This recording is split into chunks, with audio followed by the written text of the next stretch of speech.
tous.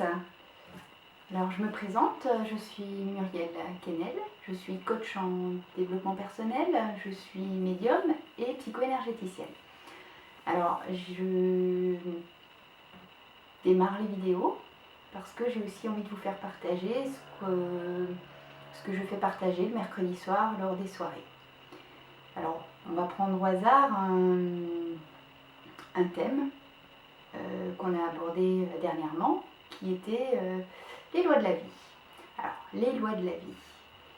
Qu'est-ce qu'on peut dire sur les lois de la vie?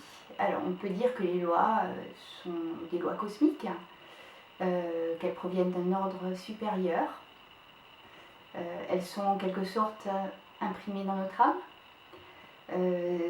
Ces lois servent à atteindre le bonheur, tout simplement, à être bien avec soi, à être bien avec les autres, et à être tout simplement en harmonie avec le tout, avec la vie. L'usage de ces lois au quotidien va nous aider aussi à atteindre graduellement un niveau, un potentiel spirituel, et prendre ainsi la place qui nous revient de droit au sein de l'univers. Alors voici, pour commencer, on va aborder la première loi. Alors la première loi, c'est posséder la simplicité d'un enfant. L'affirmation qu'il faut réussir à se dire tous les jours, c'est « j'ai la simplicité d'un enfant ». La simplicité d'un enfant, c'est quoi? C'est s'exprimer spontanément, c'est vivre le moment présent, c'est avoir appris de ses expériences du passé, c'est être dans la simplicité, savoir jouer, savoir rire, ne pas se prendre la tête, tout simplement. La deuxième loi, c'est avoir la joie de vivre. Donc l'affirmation qu'il faut pouvoir se dire tous les jours, c'est « je ressens la joie de vivre ». C'est porter attention à ce qui nous entoure, c'est la joie de vivre, elle provient de l'intérieur, pas de l'extérieur. Donc la joie, c'est ce qui émane de nous, c'est ce qu'on arrive à, c'est la lumière à l'intérieur de nous. C'est ce qui nous donne cette sensation de bonheur au quotidien. Et c'est une pratique quotidienne. Donc je vous invite vraiment à utiliser cette deuxième loi. La troisième loi, c'est être miséricordieux. Alors là, quel grand terme, quel gros terme à utiliser, être miséricordieux. L'affirmation, c'est « je suis miséricordieux ». C'est pardonner pour se libérer. Pas toujours facile. Alors évidemment, on cherche à pardonner à X, à Y, par rapport à ce qu'on a pu vivre. Pourquoi pas? Mais le pardon, le premier pardon, c'est le pardon pour soi. On ne pardonne pas pour quelqu'un d'autre, on pardonne pour soi. Et on se pardonne à soi-même. Donc je vous invite vraiment à être bienveillant avec vous, à vous regarder, à regarder vos échecs, à regarder vos épreuves, à regarder votre tristesse, à regarder vos émotions et à ne pas les rejeter. Et être miséricordieux avec qui vous êtes. Alors ça, c'est la troisième loi. La quatrième loi, c'est être compréhensif. Être compréhensif, tout un sujet. L'affirmation qu'on doit pouvoir se dire, c'est « je suis compréhensive ». Pourquoi? Parce que l'incompréhension mène au conflit, mène à la guerre, mène au désaccord. Et que quand nous sommes dans la compréhension, dans la tolérance de ce qui est, nous mettons en jeu une énergie de réciprocité, de réceptivité tout simplement. La 5e loi, c'est de posséder la pureté d'intention. Alors la pureté d'intention, qu'est-ce que c'est? Alors la pureté d'intention, c'est déjà de sentir que ses intentions, que sa volonté, que ce qu'on fait est pur. C'est une question d'honnêteté, c'est une question d'être honnête avec soi, de ne pas se mentir à soi-même, d'être dans sa vérité et de transmettre cette pureté d'intention. La 6e loi,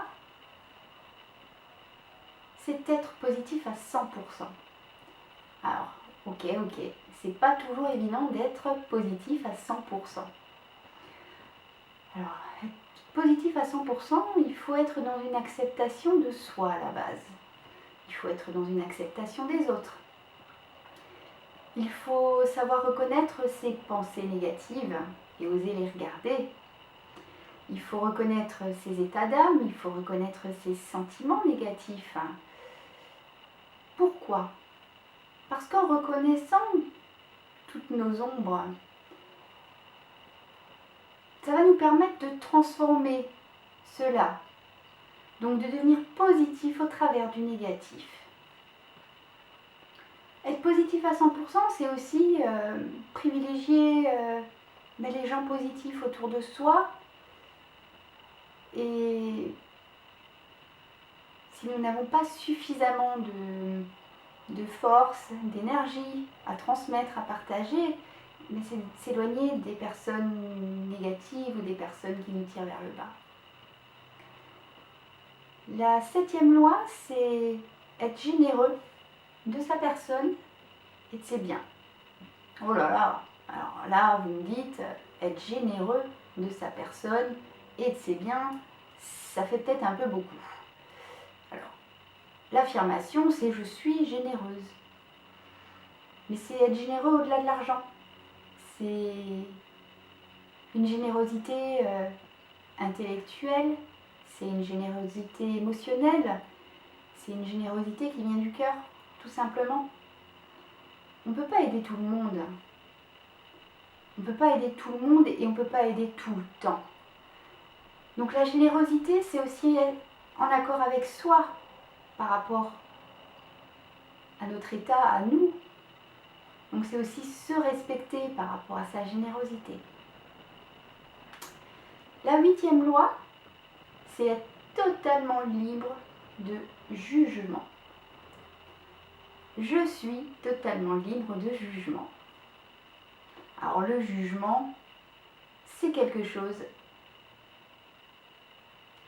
qui peut se retourner contre nous. Le jugement, c'est un manque d'ouverture, c'est un manque de tolérance, c'est un manque d'acceptation des autres. Simplement, accueillir le fait que nous sommes tous différents.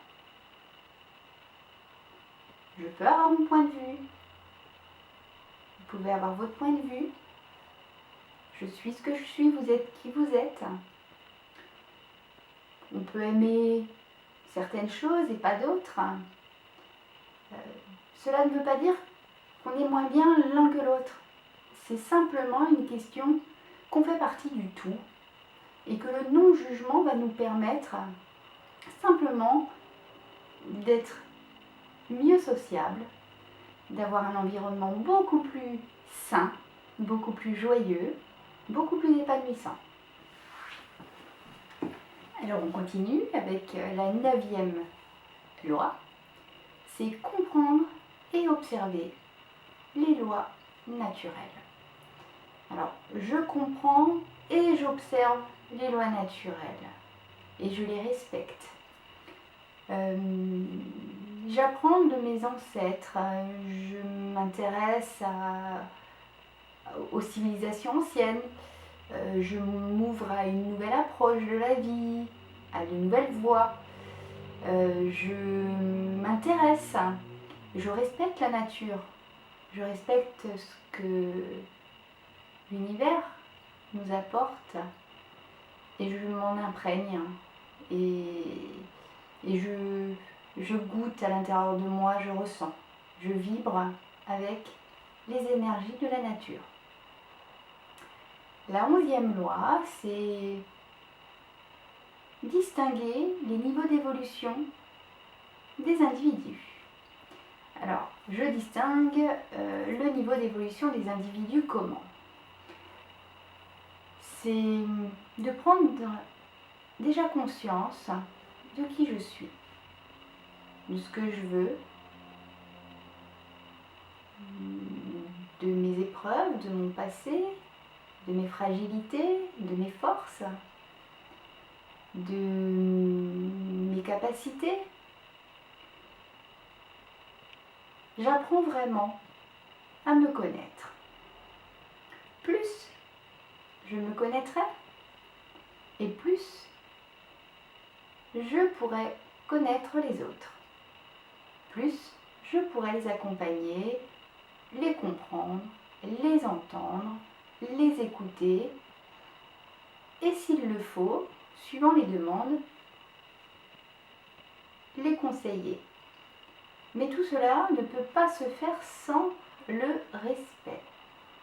Le respect est une loi naturelle vraiment à respecter. C'est une loi de la vie. Et le respect, ça va vraiment nous permettre d'être dans l'acceptation de tout ce qui existe et de le respecter. La 12e loi, c'est pas la plus facile.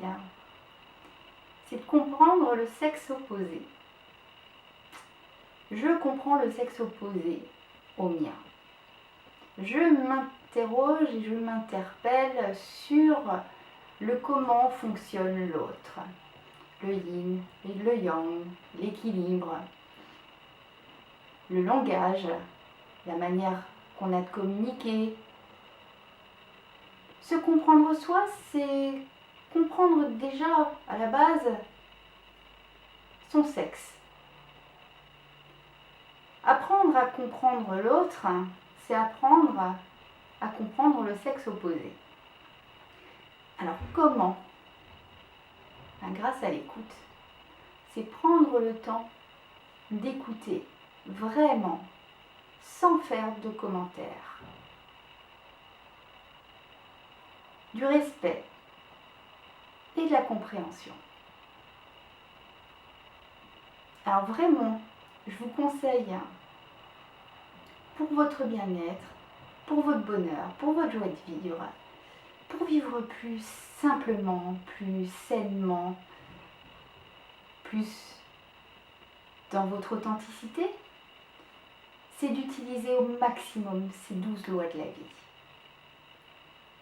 Voilà, pour aujourd'hui, je vous remercie et je vous embrasse.